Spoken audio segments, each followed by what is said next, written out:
Hey guys, my name is Elijah, and in this tutorial I will show you how to change email in Asana. So this is very simple. First go to your profile picture and click on it.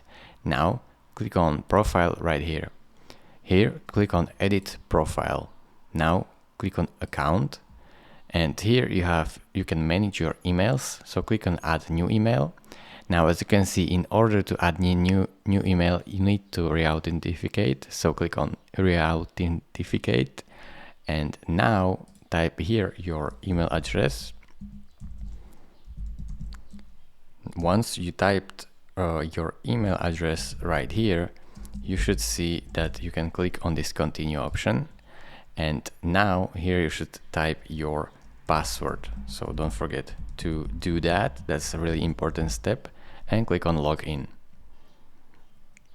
Now go right here to account and click on add new email.